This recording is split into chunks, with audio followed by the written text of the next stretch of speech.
Halo Tedis, kembali lagi di Teds in MIPA episode 3. Kali ini kita akan membahas sesuatu yang tentunya sangat menarik nih Tedis, yaitu terkait passion. Tapi sebelumnya aku izin ngenalin diri dulu ya. Perkenalkan, aku Ulil dari Kementerian PSDM BEM FMIPA UB 2021.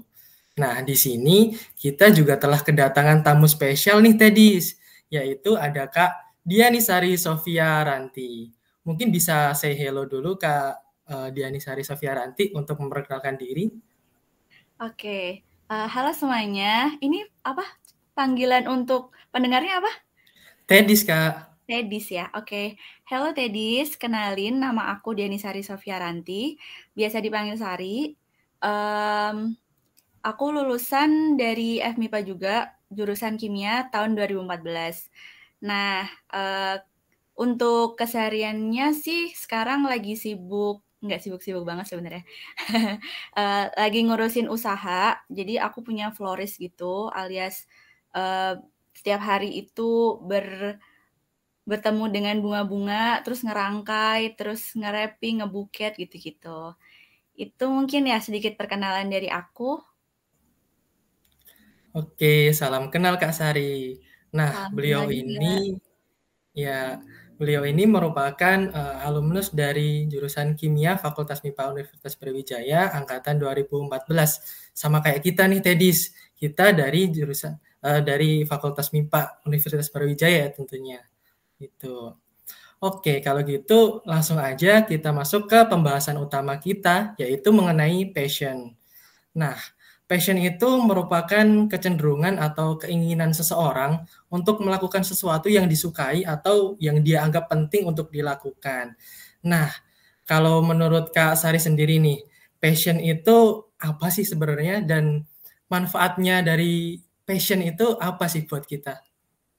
Oke, kalau dari aku ya, ngomong-ngomong masalah passion, sebenarnya kita udah sering banget denger ya kata-kata kehidupan kita sehari-hari. Tapi sebenarnya passion sendiri tuh apa ya? Passion itu tuh sebenarnya kayak hasrat atau ketertarikan. Lebih mirip mungkin disebut interest ya. Ketertarikan terhadap suatu hal. Nah, suatu hal ini bisa sesuatu benda, sesuatu pekerjaan, atau sesuatu hal yang lain. Yang kita tuh bisa merelakan atau mengorbankan waktu, energi kita untuk melakukan itu dan kita happy karena ada emosi di dalamnya. Emosi itu kan nggak cuma marah ya, tapi ada emosi senang, ada emosi yang lain-lainnya juga. Ketika kita melakukan sesuatu hal yang menurut kita itu passion kita, kita tuh bisa lebih enjoy, kita lebih senang, kita lebih enteng untuk melakukan kegiatan-kegiatan itu. Tapi kalau dibilang berkorban mungkin enggak sepenuhnya berkorban ya, lebih ke menginvestasikan. Misal kita passion di bidang musik, kita mau menginvestasikan waktu kita, energi kita, bahkan materi atau materi itu bisa uang, bisa dan lain-lain ya, untuk kita bisa menghidupi diri kita. Maksudnya menghidupi itu menghidupi passion kita itu. Terus kalau ditanya manfaat passion sendiri dalam kehidupan sehari-hari, misal ya kita lagi ngerjain sesuatu hal, terus ternyata kita tuh nggak enjoy atau nggak happy, kan bawaannya tuh capek.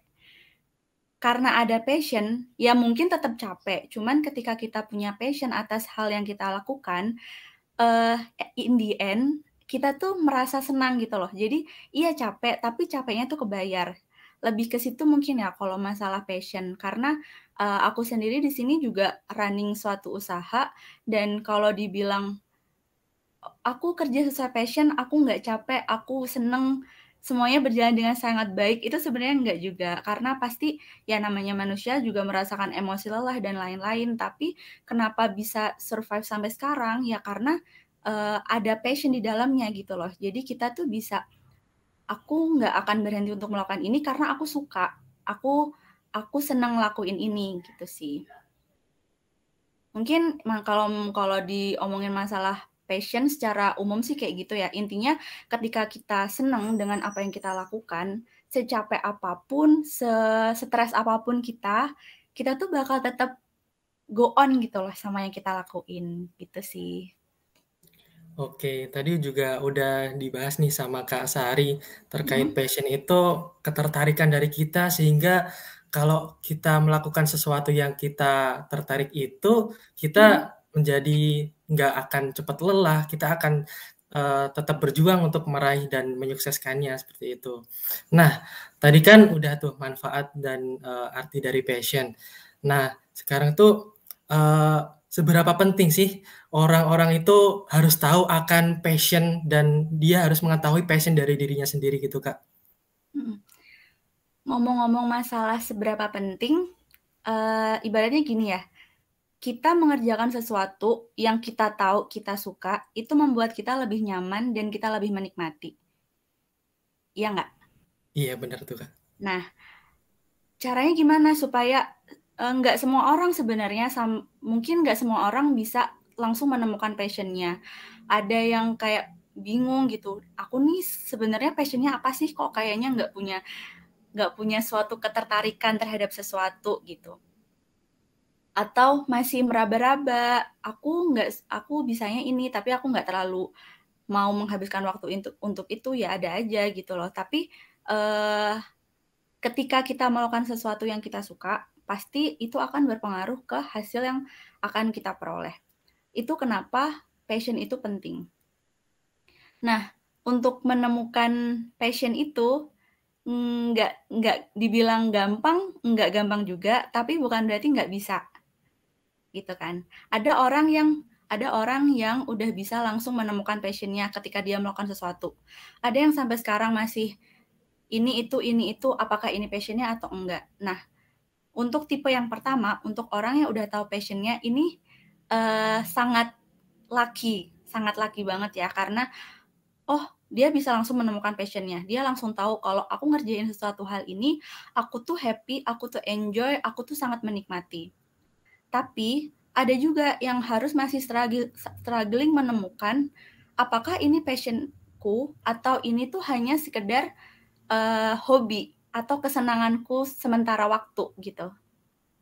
Nah, kalau tipe yang pertama enak ya karena udah menemukan passion-nya. Tapi untuk yang belum menemukan passion-nya, memang harus explore hal-hal yang baru. Kayak kita tuh harus, karena kita masih terbatas, kita tuh harus sering explore sih.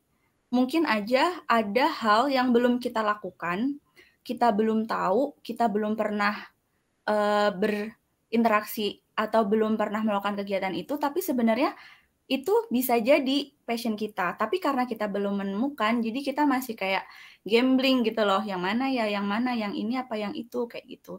Jadi emang harus membuka diri sih, harus membuka diri sama semua hal yang ada di sekitar kita. Mungkin juga sebenarnya kita tuh udah melakukan apa yang kita passion, tapi kita tuh kadang nggak sadar ini tuh sebenarnya passion atau enggak. Makanya kayak misal ya, kalau di suatu kepanitiaan, kita kalau misal di level-level staff, kita tuh sering di rolling gitu, di divisi acara, di divisi perlengkapan, terus konsumsi dan lain-lain. Itu supaya kita tuh bisa merasakan di setiap divisi itu tuh atmosfernya gimana, job desk-nya gimana. Jadi kita tahu, kalau di sini kayaknya aku lebih cocok deh, atau kalau di sini aku agak susah untuk mengikuti ritme pekerjaan di divisi ini. Gitu. Jadi mumpung kita tuh masih bisa untuk ekspor banyak hal, akan lebih baik jika semua hal itu kita coba gitu loh. Ya nggak usah pilih-pilih kayak aku maunya cuma di sini doang karena ya udah aku cuma mau di sini karena keren aja gitu kan, kayak udah membatasi diri sama hal-hal yang lain gitu. Oke, dari penjelasan dari Kak Sari tadi, kita nangkep ya orang yang mempunyai sudah melihat bahwa passion aku ini. Sedangkan ada orang lain yang itu masih kayak mencari-cari gitu. Passionku yang mana sih? Nah gitu. Nah mungkin ini Kak, biar memudahkan teman-teman yang masih ingin mendalami apa sih passion dirinya itu terkait macam-macam passion sendiri itu sebenarnya ada berapa dan ada apa aja sih passion-passion yang ada itu, mungkin bisa membantu kita untuk menemukannya gitu, Kak? Kalau dibilang jenis-jenis passion tuh sebenarnya ada beberapa hal ya kalau dilihat dari kita melihat dari sudut pandang apa. Kalau misalnya kita melihat dari sifat, passion itu nggak semuanya positif. Ada juga passion yang dibilang negatif juga bisa ya. Passion itu kan sebenarnya gairah atau ketertarikan. Misal kita main game tapi kita sangat memforsir secara waktu, itu sebenarnya juga ya passion untuk bermain game juga bisa dibilang iya gitu loh, passion untuk bermain game. Tapi itu kan sifatnya sangat negatif ya, bukan berarti main game itu negatif, cuman kalau misalnya kita sangat passion dan sampai melupakan hal-hal yang lain, itu bisa dibilang passion yang kurang baik gitu. Tapi kalau yang kedua passion yang positif itu kita bisa menjadikan hobi kita atau passion kita itu menjadi hal yang bermanfaat dan nggak mengganggu aspek kehidupan kita yang lain. Misal kita punya tanggung jawab A dan kita punya passion B, hal itu tuh bisa berjalan bersama-sama, bukan saling tumpang tindih gitu. Nah, pasti kita mau dong punya passion yang bermanfaat. Tapi ada yang udah bisa menemukan passion-nya, ada yang masih bertanya-tanya sebenarnya passion kita tuh apa. Ada yang harus mencoba semua hal baru dapat passion-nya, ada juga yang ketika melakukan satu hal, dia akan melakukan itu aja sampai dia merasa, oh ini passion aku, gitu ya. Iya, benar. Benar banget tuh, Kak. Nah, untuk yang pertama, jenis passion yang pertama, ketika dia udah merasa aku suka dengan pekerjaan ini dan aku mau menekuni ini terus-menerus. Itu sangat bagus karena berarti kita udah bisa mengenali diri kita sendiri. Kita udah tahu apa yang kita suka, apa yang nggak kita suka.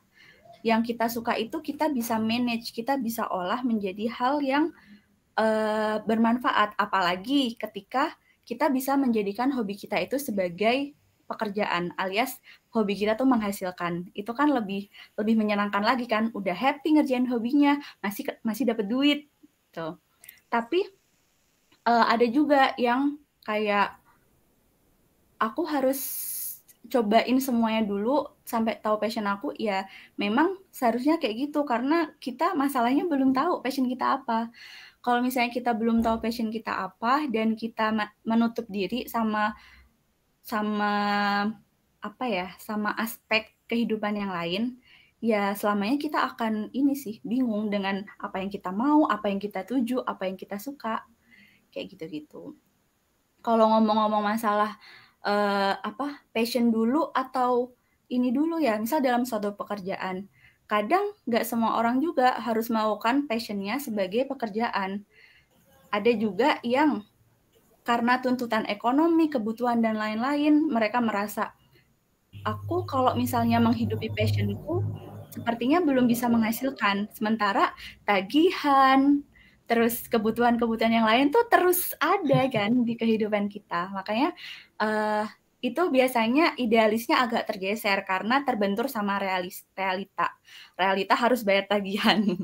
Jadi ada juga kan orang yang harus bekerja tanpa bukan tanpa mempertimbangkan, tapi tanpa menitik beratkan ke passion karena ya udah yang penting kerja, menghasilkan dan cukup untuk mencukupi kebutuhan sehari-hari, dan it's fine, it's okay gitu loh, karena kalau semua nggak seperti yang harus kita inginkan kan, ya kita inginnya sih emang kita bisa melakukan sesuatu sesuai yang kita mau, tapi lagi-lagi kehidupan itu nggak sesuai sama yang kita mau. Ada juga orang yang harus bekerja tidak sesuai dengan passion, it's okay gitu loh. Banyak juga kok yang pengalamannya itu misal dia passion di bidang ini ya, misal F&B atau ya anggap aja kopi-kopian gitu. Tapi untuk sekarang dia nggak punya cukup modal untuk membuka usaha kafe atau dan lain-lain. Jadinya dia harus bekerja dulu untuk mengumpulkan modal, untuk membuat dia merasa, oh aku ketika resign, aku udah mantap nih gitu, untuk menekuni passion aku yang sempat tertunda. Kayak gitu sih. Oke, tadi kan sudah dijelasin juga nih sama Kak Sari terkait ada nih orang yang udah nemuin kesukaannya dari awal, kemudian dia menekuninya secara terus-menerus, kemudian alhamdulillahnya mendapatkan profit dari apa yang dia tekuni itu, yang menjadi passion dia itu. Namun ada yang sebaliknya juga, dia harus bekerja terlebih dahulu untuk mencapai passion itu, kemudian ada juga yang dia harus bekerja walau tanpa menitik beratkan ke passion yang sebenarnya dia miliki seperti itu. Jadi agak kompleks ya sebenarnya terkait passion ini seperti itu. Nah, kemudian tadi sebenarnya udah disinggung sih sama Kak Sari terkait gimana sih cara kita nemuin passion diri kita. Nah, sekarang boleh nih dari Kak Sari sendiri diceritakan terkait pengalaman dari Kak Sari untuk menemukan passion yang akhirnya passion ini udah ketemu gitu sampai sekarang. Itu ceritanya gimana nih, Kak? Oke, ngomongin masalah bagaimana aku menemukan passion ya. Jadi sebenarnya aku seorang florist dan usaha bunga yang aku tekuni hampir 2,5 tahun ini, sebenarnya aku menemukan passion ini dari ketidaksengajaan. Iya benar, aku nggak sengaja bisa merasa passion di sini karena sebelumnya dengan background pendidikan yang cukup eksak ya, Iya, benar. jurusan kimia, terus waktu SMA juga lebih suka pelajaran-pelajaran eksak, MIPA dan lain-lain, suka banget sama matematika dan lain-lain. Terus ketika lulus, yang digeluti itu berbeda banget sama yang sebelumnya, kayak ngerasa, oh ternyata begini ya, sesuatu yang kita tuh surprisingly menemukan passion secara tiba-tiba gitu loh. Ada juga tipe yang kayak gitu dan itu berlaku di aku. Jadi waktu itu di tengah lagi banyak nge-lab sebenarnya. Jadi kayaknya zaman-zaman awal-awal nge-lab deh, sempro dan lain-lain, aku tuh iseng aja kayak mau ngasih bunga ke teman-teman. Ya mungkin Hmm. itu kayak suatu bentuk love language ya, kayak memberikan hadiah kepada orang lain itu termasuk bahasa cinta gitu loh. Bahasa cinta itu bukan cuma ke pasangan ya, tapi ke teman, ke saudara, ke sahabat dan lain-lain. Ketika memberikan sesuatu itu rasanya seneng.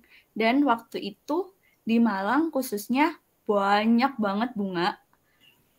Kayak sumber daya alam untuk bunga itu sangat melimpah gitu loh. Tapi waktu itu aku nggak suka sama model-model yang dijual sama orang-orang di sekitar kampus. Jadi kayak sesuatu hal yang aku bikin sendiri gitu loh. Karena kalau misalnya kita bikin sendiri kan kayak lebih apa ya rasanya ya, kayak lebih spesial gitu kan. Jadi waktu itu iseng bikin-bikin sendiri, lihat-lihat YouTube gitu. Terus dikasihin ke teman. Jadi benar-benar dikasihin, dibagiin ke teman-teman gitu. Terus tapi itu nggak ada niat untuk jualan, cuman untuk sekedar ngasih. Terus lama-lama kok ada peluang kayak wisuda, terus ada kayak waktu itu aku sempat ngepost sih di Instagram dan ada yang suka. Padahal sebenarnya model yang pertama itu ya namanya karya pertama itu pasti sampah bener ya.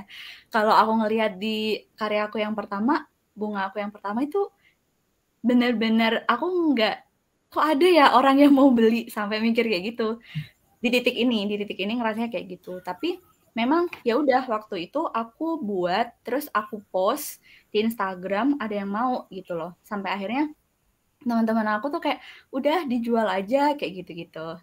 Terus dan ada peluang juga kan kayak ada event, ada momen dan lain-lain. Akhirnya ya udah aku mau deh coba gitu. Aku mau coba tapi waktu itu ya masih niat gak niat sih sebenarnya. Kalau misalnya lagi banyak kegiatan di lab atau praktikum gitu, aku skip. Tapi kalau misalnya aku lagi pengen jualan, ya udah aku jualan gitu. Aku buka pre-order. Itu waktu kuliah sampai akhirnya waktu lulus sempat berhenti karena waktu itu ya namanya waktu itu masih ini kan masih idealis mau kerja sesuai sama jurusan di perusahaan, di bla bla bla gitu-gitu. Sampai akhirnya ada juga teman aku yang tertarik juga sama usaha yang pernah aku mulai ketika kuliah dan nawarin mau buka toko nggak gitu. Anak kimia juga, namanya Tommy.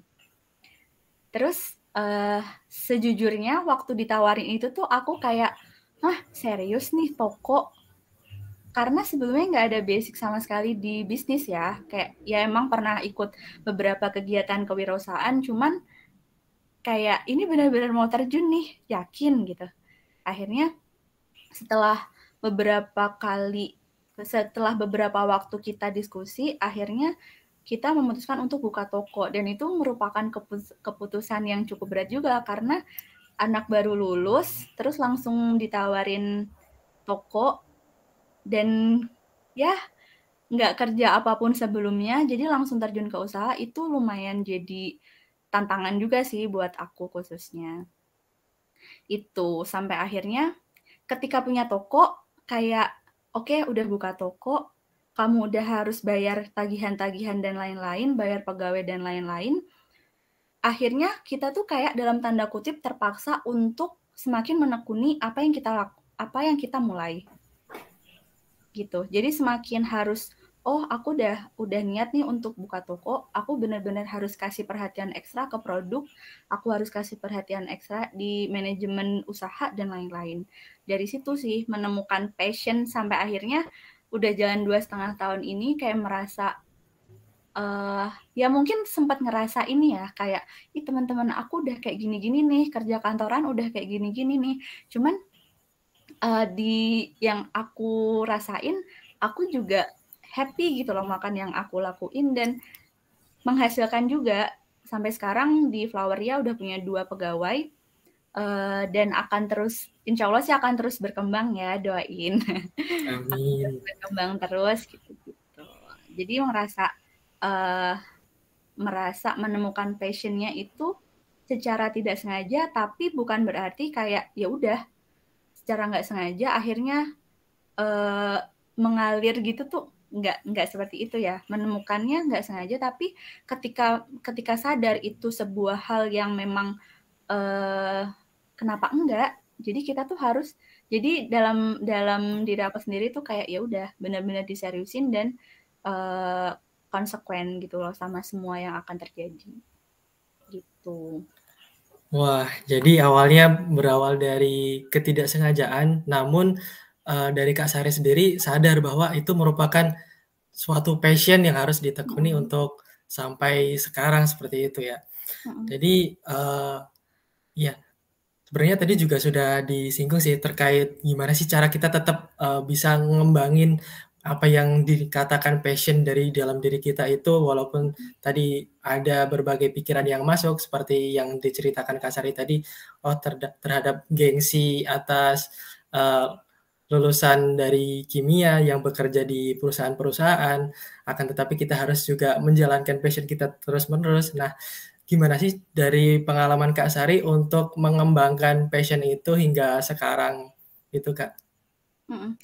Kalau mengembangkan passion yang udah aku jalanin ini ya, kegiatan yang udah aku jalanin ini, cara aku mengembangkan sih sebenarnya kayak lebih banyak belajar ya, lebih banyak belajar entah dari siapapun, dari yang punya usaha, terus dari orang yang paham masalah manajemen keuangan, terus manajemen sumber daya manusia juga. Kuncinya itu emang harus belajar, karena apa ya? Karena aku sendiri sebenarnya belum pernah jadi pegawai. Jadi maksudnya belum pernah jadi karyawan, belum pernah kerja sama orang, terus ketika terjun ke dunia kerja langsung harus mengelola masalah karyawan dan lain-lain, itu sebenarnya sangat membutuhkan harus effort yang cukup besar gitu loh. Karena belum pernah sebelumnya gitu. Jadi aku sering kayak ngobrol gitu sama teman-teman yang dia bekerja sebagai karyawan, entah itu karyawan ya, kalau kimia kan banyaknya emang kayak quality control gitu-gitu kan. Iya. Tapi it's okay, namanya sharing kan dari siapa aja. Aku juga nanya di perusahaan dia itu sistemnya kayak gimana. Mungkin emang nggak bisa diterapkan seluruhnya di usaha aku, cuman adalah insight-insight baru yang bisa aku ambil gitu loh, untuk bisa diolah dan diterapkan di usaha aku. Itu dari segi Itu dari segi apa ya, aku yang belum pernah kerja sama orang lain. Kalau untuk kalau masalah produk, karena kita kan jualan ya, kita usaha itu kita menjual, entah itu produk, entah itu jasa. Kebetulan di sini aku produk gitu loh. Mau nggak mau produk aku tuh harus dikasih perhatian ekstra karena orang membeli produk dengan servis sebenarnya. Maksudnya kita memberikan servis yang baik untuk mereka membeli produk kita. Kuncinya itu produk yang baik sih. Karena ibaratnya kita membeli sesuatu itu bukan cuma membeli servis. Tapi ya udah karena mereka membutuhkan produk kita. Kalau produk kita jelek, ya pasti orang nggak akan beli kan. Kalau misalnya kita produknya bagus, orang akan membeli. Disertai dengan servis yang baik. Kalau servis yang baik, kemungkinan mereka untuk repeat order itu juga besar. Nah, produkmu bagus tapi servismu kurang bagus, orang akan membeli mungkin untuk pertama kali doang karena tidak merasakan experience ketika membeli dengan baik. Tapi ketika produknya bagus, servisnya juga bagus, mereka akan, oh nanti aku akan balik lagi ke sini kalau order. Jadi lebih ke mengembangkan produk yang kita jual dengan cara yaitu banyak melihat, banyak, kalau aku sih karena aku lebih ke visual ya, karena bunga kan lebih ke estetika gitu-gitu. Jadi aku harus sering melihat hal-hal yang sama, maksudnya kayak buka-buka Pinterest gitu, ngelihat oh desain-desain flower designer itu kayak gini kalau misalnya mau arrange sebuah mau range bunga itu kayak gini, arrangementnya itu jadi kayak gini. Kalau mau bikin buat wisuda tuh kayak gini, mau bikin buat nikahan tuh beda lagi tekniknya ternyata kayak gitu. Intinya mah kalau untuk mengembangkan, lebih ke mengembangkan ya, bukan kalau menemukan passion tuh kayaknya agak susah ini sih, agak susah dimengerti. Tapi kalau misalnya mengembangkan passion emang kita tuh harus membuka diri sama semua hal yang ada di sekitar kita. Siapa tahu memang kita udah punya passion, tapi kita tuh kayak masih denial, ini iya nggak ya passion aku, kayak gitu-gitu. Itu sih. Jadi mumpung kita masih punya kesempatan buat explore banyak hal, ya udah mau kita coba apa aja mah nggak ada yang ngelarang kan, ya udah dicoba aja. Siapa tahu kita menemukan hal-hal yang memang kita sangat suka. Jadi seperti itu nih Teddy. Tadi seperti yang dibilangkan oleh Kak Sari berdasarkan sharing-sharing pengalamannya tadi, bahkan walaupun kita udah menemukan passion kita, kita itu harus tetap mengeksplor itu dengan cara terus membuka diri, terus melihat apa yang ada di sekitar kita untuk kita pelajari dan kita tekuni untuk karya dari sebuah passion itu agar supaya lebih baik lagi seperti itu. Nah, tentunya cerita-cerita tadi sangat menginspirasi kita semua ya, Tedis. Jadi begitu berawal dari penjelasan mengenai apa itu passion, kemudian macam-macam passion, kemudian cara kita menemukan passion, dan tadi cerita-cerita bagaimana Kak Sari mengembangkan passionnya, itu tadi tentunya sangat bermanfaat buat kita ya, Tedis, tentunya untuk kita yang saat ini dalam dunia perkuliahan untuk menuju dunia kerja seperti itu. Nah, sebelum kita akhiri kesempatan spesial kali ini, mungkin dari Kak Sari sendiri bisa menyampaikan closing idea atau gagasan penutupnya bagi kita malam hari ini, Kak. Silakan, Kak. Oke, closing idea-nya itu ngomong-ngomong masalah passion, sebenarnya passion aja tuh nggak cukup ya. Karena kita tuh butuh konsistensi untuk terhadap passion kita itu. Percuma kita punya passion tapi konsistensi kita rendah. Jadi ya udah kayak nggak akan berjalan dengan sustain gitu loh. Sustainability-nya tuh kurang baik kalau nggak ada konsistensi yang bagus. Dan untuk mengembangkan developing passion itu banyak hal yang bisa kita lakukan dan banyak sumber gitu loh. Karena sekarang tuh banyak sekali informasi, banyak sekali media yang bisa kita manfaatkan buat kita explore, buat kita mencari-cari sebenarnya kita tuh nyaman di mana, kita tuh happy di mana, kita enjoy di mana, dan kita bisa mengelola itu, menjadikan hobi menjadi sesuatu hal yang bermanfaat. Bahkan di Bunga sendiri tuh ya, kalau ngomong masalah dunia perflorisan, ada kelas atau workshop merangkai bunga, entah itu di dalam negeri maupun di luar negeri. Kalau di luar negeri itu bisa dari Korea, dan itu tersertifikasi. Dan memang ketika kita konsisten dan kita benar-benar oke, aku benar-benar serius untuk menekuni passion aku, investasi paling bagus itu emang investasi di ilmu, investasi di pertemanan, dan investasi di waktu gitu. Jadi mumpung ya mungkin bisa, kalau misalnya punya tabungan dikit-dikit, bolehlah daripada dipakai buat jajan boba, mending dikumpulin dikit-dikit buat misal ikut kelas apa, ikut kelas sesuai yang kita suka. Kan banyak nih webinar-webinar, banyak Zoom meeting dan lain-lain, kita bisa manfaatin itu. Daftar aja di semua kelas yang menurut kita suka gitu loh. Nggak harus yang kita butuh deh, yang kita suka dulu. Coba aja semuanya, oh kayaknya ini menarik deh, ya udah dicoba aja, kayak gitu sih. Investasi terbaik adalah ilmu, relasi, dan pengetahuan. Ilmu dan pengetahuan sama ya. Di waktu, relasi, dan ini. Waktu, relasi, dan pengetahuan.